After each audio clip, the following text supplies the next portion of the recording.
Cuidados Intensivos, um podcast de João Pereira Coutinho. Os chefes militares do Ocidente avisam: uma guerra com a Rússia vem a caminho. As democracias liberais não estão preparadas para isso. Estaremos de volta à década de 30 do século passado? Parece. O excelente Al Brands, na revista Foreign Affairs, faz uma espécie de desenho para os otimistas. A Segunda Guerra, que se tornou mundial depois do ataque japonês a Pearl Harbor, foi uma agregação de 3 crises regionais que a Liga das Nações primeiro e as potências aliadas depois não quiseram ou não puderam travar. A saber, as fantasias imperialistas de Mussolini em África e no Mediterrâneo, a busca de espaço vital pelo Terceiro Reich e a invasão japonesa da China. Como afirmou Roosevelt em 1941, as hostilidades na Europa, em África e na Ásia fazem parte de um único conflito mundial. Também vivemos 3 crises regionais, avisa Al Brands, na Europa com as investidas de Putin na Ucrânia e, quem sabe, nos Estados Bálticos, no Médio Oriente com o Irão a soltar os seus mastinhos contra Israel e os seus aliados, e no Pacífico com a China a ganhar músculo para a reunificação prometida com Taiwan.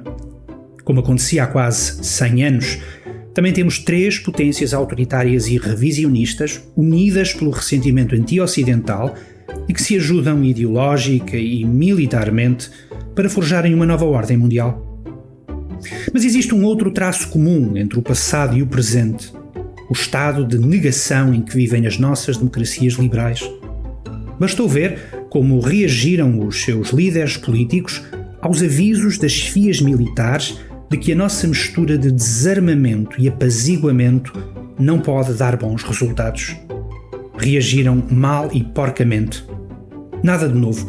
Para regressarmos à década de 30, foi precisamente o desarmamento e o apaziguamento das potências ocidentais face a Hitler que Churchill denunciou desde a primeira hora para a irrisão dos seus colegas e adversários em Westminster. Tinha razão, claro, mas os otimistas só o reconheceram quando já era tarde demais para evitar o pior.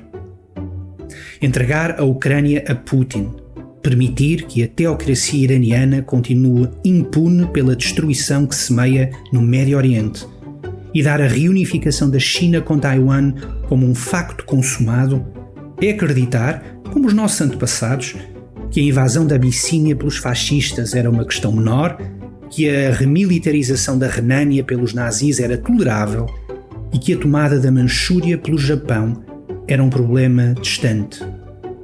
Os erros de ontem são as ilusões de hoje. Perante as tempestades geopolíticas de que falei anteriormente, é quase enternecedor olhar para a política doméstica. Luís Montenegro, por exemplo, não me tem saído da cabeça.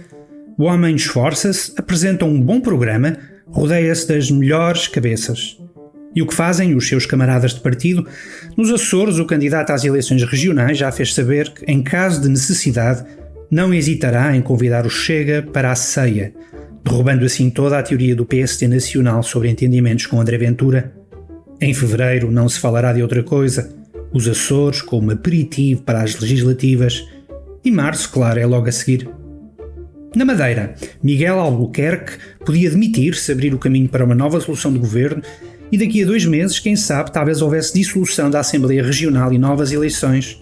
Mas Albuquerque aprendeu com os melhores, ou seja, com Marcelo Limam. É preciso salvar o orçamento e, por via disso, ter o PSD a sangrar todos os dias pelas críticas certeiras de adversários e aliados. O Dr. Montenegro esperava que daqui até 10 de março os problemas viessem do PS, das esquerdas e do Chega. Ninguém lhe tinha dito que os maiores estragos viriam de dentro de um partido que por acaso é o seu e no qual ele manifestamente não manda.